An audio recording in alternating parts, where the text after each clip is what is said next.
Hey everybody, Tanya Gustafson here, your nutritionist and fitness coach with Fit Nutrition.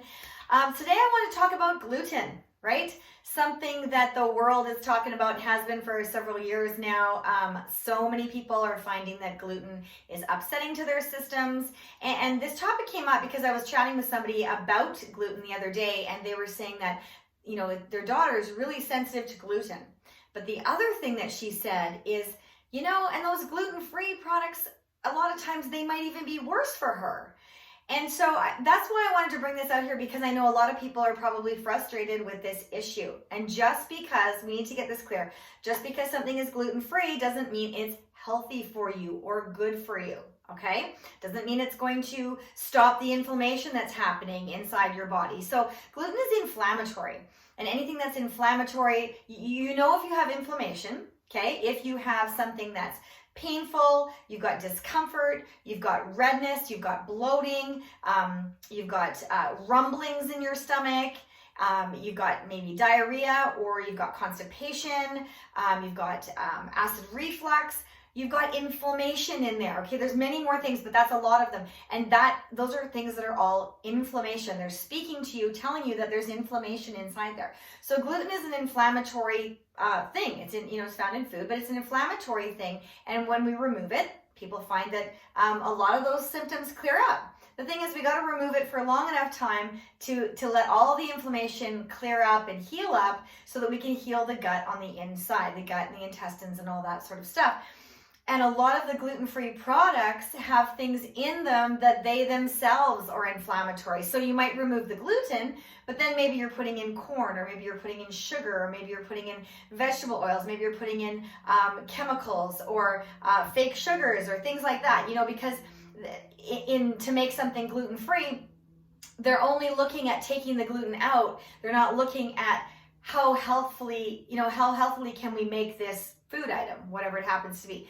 Some are better quality than others, as with all foods out there, right? If you're looking for something in a package, we need to minimize that, number one. But if you are getting something in a package, you need to know that they're not all created equal. So when you read the ingredient list, you want to make sure that they are single ingredient foods. You also want to make sure that they're non-inflammatory foods. So a lot of things that are gluten-free also contain corn. Corn is very highly, it's hard to process and hard to digest in your body. We all know that, right?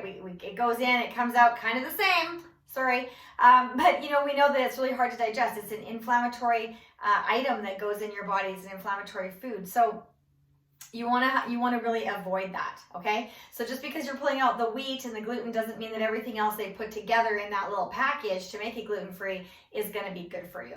And I just want to pop back to the inflammation. And if we let our bodies heal long enough, if we pull the inflammation out long enough, pull out those inflammatory foods, and gluten's not the only one, but it's one of them. If we pull out all of them and give our body a chance to heal, then on those occasions where you want to have something that bothered you in the past, it likely won't bother you in the future, if you're keeping it to a minimum, okay? Because then you've let everything heal. Whereas if we just get it so you feel kind of good, and you're pretty good, and you haven't gotten rid of it all, then you put something in there and it just triggers it all up again. It's kind of like fanning the flames on a fire. It's got down to the embers, you think it's almost out, and then a little gust of wind comes up and whoop, there goes that flame again, right? Or the other thing is like a scab. You've cut yourself and you've got a scab there, and that's inflammation healing it up. The redness, the heat, whatever, it calls all the stem cells there to heal it up.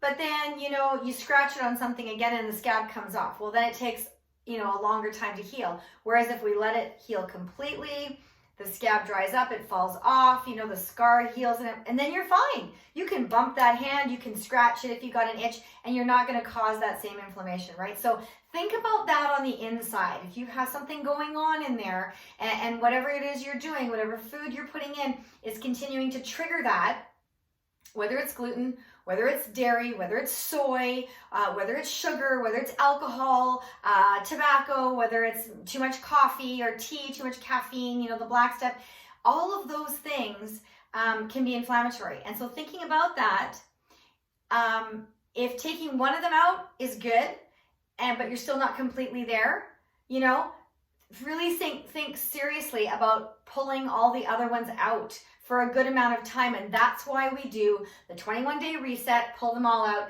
That's why we do an 8-week program minimum, keeping out all the nasties and only bringing back in the real food items after the 21-day reset. That's why we do that, so that you can see and feel inside your body the changes that are being made, and then you can make those choices educated. You can make an educated choice about what you want to put in your body based on how you feel and the results of what's going on inside and the results of what you see on the outside, right? So that's my little spiel on gluten today, why we pull it out for the 21-day reset, why we should pull out the other things along with it. And yeah, so if you're ready to give it a try, we do have a 21-day reset challenge coming up starting November 1st, right? So if you want some more information, drop a little comment down below there, and I will send you a message. And keep watching for more stuff in the group, because I will be posting some more stuff. So have a great weekend, everybody. Happy Friday, and make it a gluten-free Friday.